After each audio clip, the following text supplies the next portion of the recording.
कुछ शहरों की जगमगाती रातों में एक ऐसी भी जगह होती है जहां आप रात को जाने में 2 बार सोचेंगे, जहां सन्नाटा आपको ऐसे घूरता है जैसे किसी की अदृश्य निगाहें आपको देख रही हों, जहां हवा ठंडी नहीं भारी लगती है। ये किस्सा शहर की एक ऐसी झील का है जहां दिन में ये झील सुंदरता का प्रतीक लगती है। बोटिंग, बच्चे, फोटोग्राफी, मानो ये जगह किसी फिल्म का सीन हो।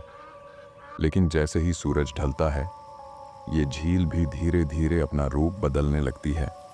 अनिकेत, 24 वर्षीय सॉफ्टवेयर इंजीनियर, पुणे से हाल ही में मुंबई शिफ्ट हुआ था। नया शहर, नई नौकरी और नई जिंदगी के लिए वो बहुत उत्साहित था। उसके साथ थे उसके 2 करीबी लोग। पहला राहुल, जो ऑफिस में उसके साथ काम करता था और मुंबई का लोकल निवासी था, और दूसरी सोनाली, अनिकेत की गर्लफ्रेंड, जो उसी दिन फ्लाइट से पुणे से मुंबई उससे मिलने आई थी। शाम के समय अनिकेत अपने दोस्त राहुल के साथ एयरपोर्ट पर सोनाली को पिक करने गया। उसके बाद तीनों ने बांद्रा के एक रेस्टोरेंट में डिनर किया और काफ़ी देर तक बातें की। उन्हें समय का पता ही नहीं चला, और जब घड़ी में 12 बज आए तब सोनाली ने अचानक कहा, मुंबई में इतनी सारी झीलें हैं, लेकिन मैंने पवई झील सिर्फ तस्वीरों में देखी है।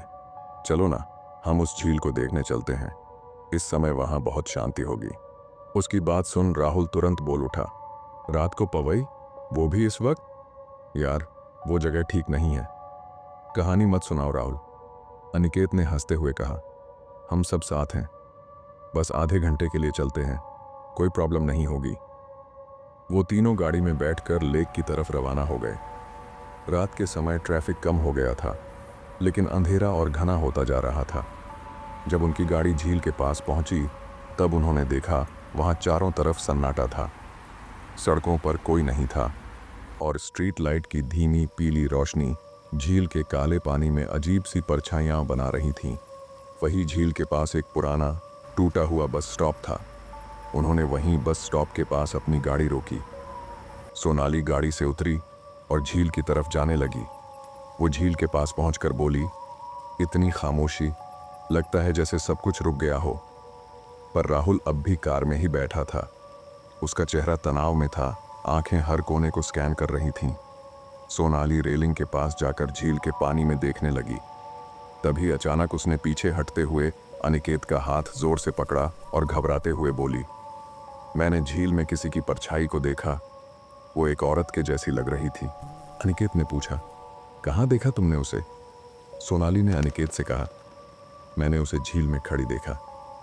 जब अनिकेत झील के पानी में उस औरत को देखने के लिए बढ़ा, तब उसने देखा कि झील के पानी में एक औरत खड़ी थी, जिसके बाल गीले थे, चेहरा सड़ा हुआ था जैसे बहुत समय से पानी में हो, और उसकी आंखें सफ़ेद थीं, बिना पुतलियों के।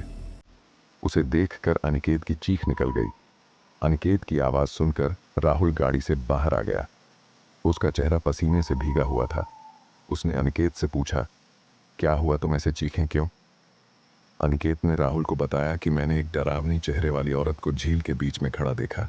उसकी बातें सुनकर राहुल और ज़्यादा घबरा गया और बोला, अनिकेत, अब यहाँ से चलते हैं।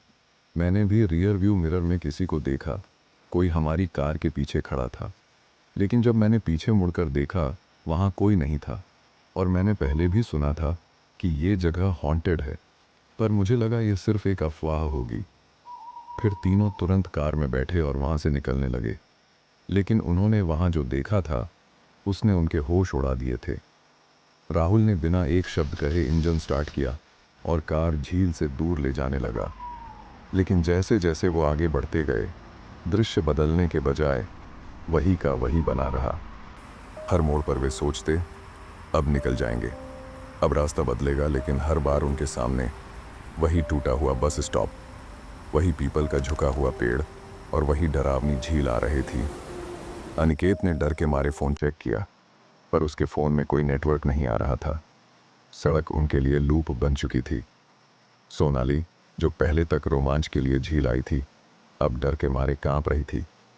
वो धीरे से बोली, लगता है हम फंस गए हैं, ये जगह हमें जाने नहीं दे रही। राहुल, जो अब तक चुप बैठा था, एकदम से बोल पड़ा कि मैंने तुम्हें मना किया था, यहाँ पर नहीं आते, पर तुमने मेरी बात नहीं मानी। रात गहराती जा रही थी। तीनों दोस्तों के चेहरे पर पसरा डर अब इतना गहरा हो चुका था कि सांसें भी एक बोझ जैसी लगने लगीं। तभी सामने अंधेरे में से एक परछाई निकलकर सामने आई। एक बूढ़ी औरत, उसके भीगे बाल चेहरे से चिपके हुए थे, जैसे किसी ने अभी अभी उसे पानी से खींच निकाला हो। उसकी सफ़ेद आंखें और उसके मुंह से निकल रहा खून उसे और भी डरावना बना रहा था।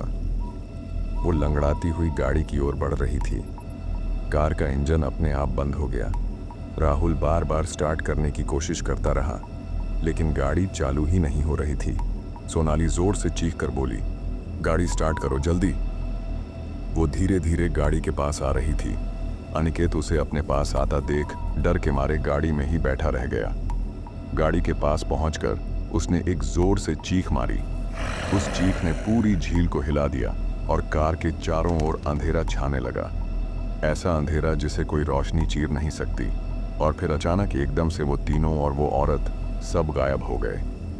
वहां पर बस उनकी गाड़ी खड़ी थी, जिसकी लाइट अभी भी जल रही थी। जब सुबह हुई तो पुलिस की गश्त लगती एक गाड़ी झील के पास से गुजरी। वहां उन्हें एक कार दिखी, लावारिस। दरवाजे खुले, गाड़ी में कोई नहीं, लेकिन पास में 3 जोड़ी पैरों के निशान थे, जो कि झील की ओर जा रहे थे। झील के पास ही झाड़ियों में एक हैंडबैग मिला, जो सोनाली का था। जब झील की जांच हुई तो उन्हें उसमें 3 लोगों की लाशें मिली, जो कि राहुल, अनिकेत और सोनाली की थीं। पुलिस को वहां कोई और सुराग नहीं मिला और इस घटना को एक्सीडेंट का केस बात कर बंद कर दिया।